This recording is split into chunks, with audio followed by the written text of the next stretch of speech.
What is up, ladies and gentlemen? Long time no see. Welcome back to the channel. Sorry I've been MIA. I've just been busy. I hate to say that, but life is actually getting busy for me. Gone are the days, where literally my weekends were just full of working on cars, wrenching with friends. But as I get older, it just seems that people have less time for cars, and they got to take more time for the responsibilities that they go through day in and day out. And sadly, that is happening to me, and I hate it. I hate growing up. I hate becoming an adult. I wish I could go back to those simpler days, but that's just part of life. And so I've been doing a bunch of other stuff. I had a couple of weddings I had to go to. I have a triathlon next weekend that I've been training for about like 3 months, but I think I'm starting to slow down with my busy schedule, which means I get to work on this beast. Actually, let's go ahead and get some light in here. It is too dark. It's still not enough. Let's open the garage. Anyways, I just wanted to give you guys a quick Z06 update because my last few videos have not been about this car. It's been about, selling the DSM or just other stuff in general. But here she is. She's still looking mighty fine. What can I say? Well, for one, I've been driving this car so much. I've put about already 4,000 miles on this car since purchase, and it has not dropped to one single valve. But knock on wood, so which is funny because the owner that I bought this car from, in his year and a half of ownership, he only put 2,000 miles on this car. It was literally his like weekend warrior. However, this is my daily driver. That means I'm driving the hell out of it. I'm taking this thing everywhere. It's taking it to Vegas already once, and just pretty much round trips to like the beach, Malibu and whatnot. This thing is a freaking cruiser, man. On the street, it gets terrible gas mileage, like 14, but you take it on a highway, 75 miles an hour, you're cruising at like 1500 RPMs. It gets close to like 26 to 29 mpg, which is freaking amazing.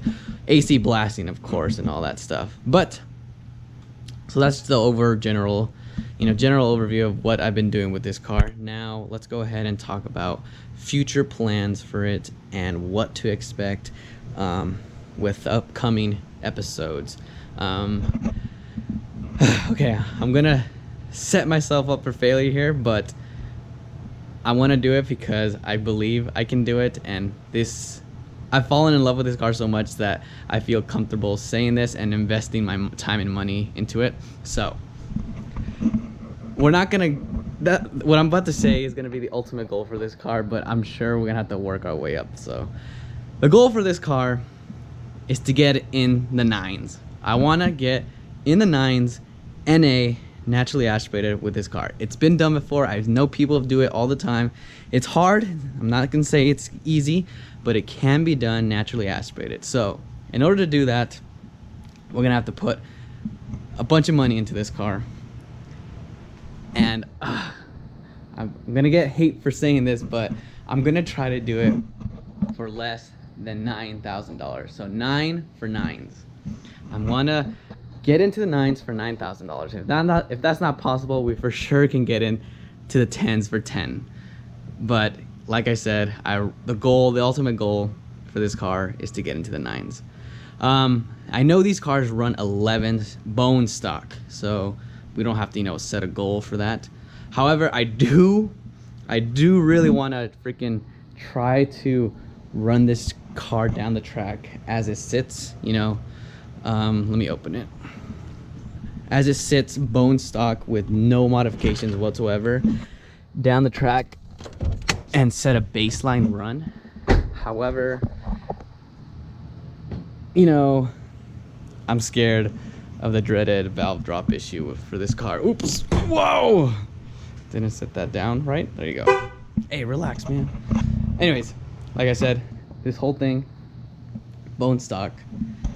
And I know people get 11s in this, just the way it sits. So Should I just full on send it, take it down the track, bone stock, and risk, dropping a valve? I'm leaning towards yes. Or, should I do my first upgrade, which I'm gonna tell you right now, is going to be heads.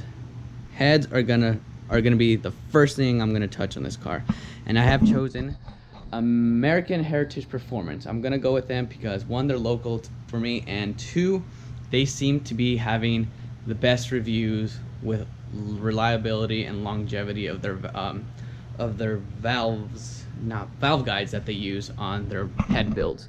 WCCH also does pretty well with their heads, but from my research, people have not had to get their heads reworked from American Heritage Performance. So I'm gonna go with them for their heads. We're definitely gonna go with a cam as well with them. So they're gonna do pretty much my whole first I would call it stage 1 update on this car. It's gonna be heads from them, a cam from them, springs and retainers.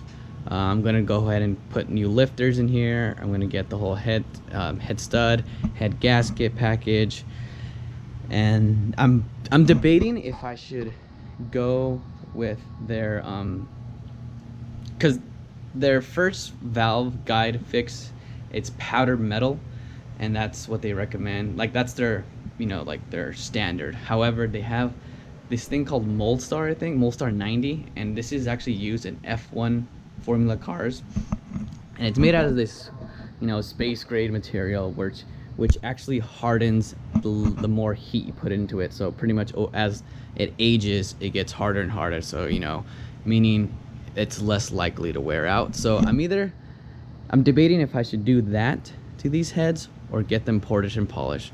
I don't want to get both because this is like a street car, and I feel like that's going to be overkill for this car. If it was like a race car, yeah, I would get both, because those two options are both around the same price. It's going to be they're both around $600 to $700 for that option. So I'm going to pick one of those two options. It's either going to get the extreme valve guides or a race ported and polished on the heads. So that's stage 1. Stage 2 is going to be a full exhaust system. I'm going to get headers, long tube headers, catless X pipe, and then the mid pipes all the way down to our NPP dual exhaust. I'm going to keep these though, because these have like I said, that butterfly valve that opens and closes right there. There is an actual switch where you can open and close them through a remote. I'm gonna keep those stock exhaust tips because I know once I switch to this full exhaust catless system, this car is gonna be so freaking loud. And I've heard these cars straight piped and they're obnoxiously loud. It sounds good, but dude, living with that daily, no, I can't do that. So I'm gonna keep those just for the fact that I can close the butterfly valves and it can actually be tolerable as I drive, everywhere. So that's stage 2. Actually, I guess that's stage 2 for sure. This is gonna go along with stage 1. I forgot about this. I'm gonna switch intakes. I'm going with either a K&N or I really want to go with a Haltech Killer B intake system. However, those things are so freaking much money. They cost $700 for a damn intake system. But it is proven out of all the intake systems out there to gain the most horsepower. So hence, that's why I want it. So if any of you guys know anyone selling, I'm down for used, a Haltech Killer B intake, air intake system, hit me up, I'll buy it.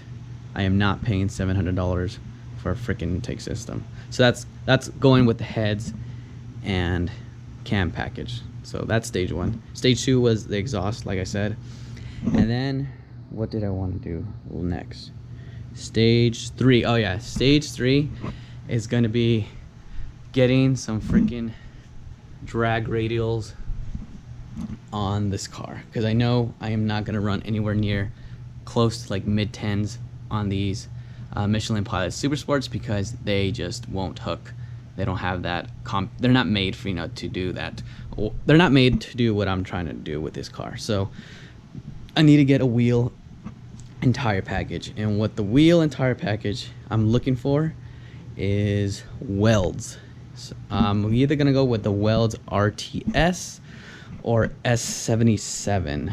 I think I'm getting those numbers correct. If not, I'll fix it on the description. Anyways, yeah, and I'm gonna go with then again, like, this is, again guys, like, freaking Corvette parts are so damn expensive. So like, I'm like doing so much research, and I want to make sure I get this right the first time, because I don't want to be spending money where don't want to be spending extra money where I could, I shouldn't be. So someone help me understand why people run skinnies in the front. I guess it's just like less weight, but I have no idea like how that will exactly make your car run faster. So they're called drag packs. So pretty much you run like an 18 or a 17 front by like 5. So that's literally gonna cut this tire size in half. And then you run, for sure, like some people go down as low as a 15-inch rear tire, but I'm gonna go with a 17, because if you go down to a 15, you have to delete these brakes, you have to get different knuckles, and it's just a bunch of extra work that I don't think I'll be needing with the power I'm looking for. So I'm gonna be running a 17-inch rear setup with like a 315, 305 Mickey Thompson. But the fronts, I don't know. Like, I feel like if I'm gonna invest that much money on a freaking wheel setup, I should be able to drive it daily, and I don't think you can daily skinnies. So I don't know. Someone help me, help me decide. But for sure, we're going with weld wheels, RTS or S77s, and that's gonna be the drag setup. And that is my plans for this damn car. I finally got some time coming up, so hopefully, you guys will stick around, follow my journey with this car. It's gonna be a good time. We're gonna make some power. Shooting for 500 to 550 the first round around this. Let's get into the 10s. Once we're in the 10s, we can start upping the power, and then we're gonna shoot for 600 on 85, and then go for 9s. It's gonna be hard. I know. I'm not trying to play this down, make it sound like it's easy. I know it's gonna be hard, but I'm ready. I'm willing to invest the time and effort to do this. Let's do this together. So I'll see you guys around. The Corvette is still here, running great. No valves dropped, and I can't wait to finally start getting into this. All right, guys. See you on the next one. Keep boosting, and I need to find a new saying for this car. Have a good one. Peace out.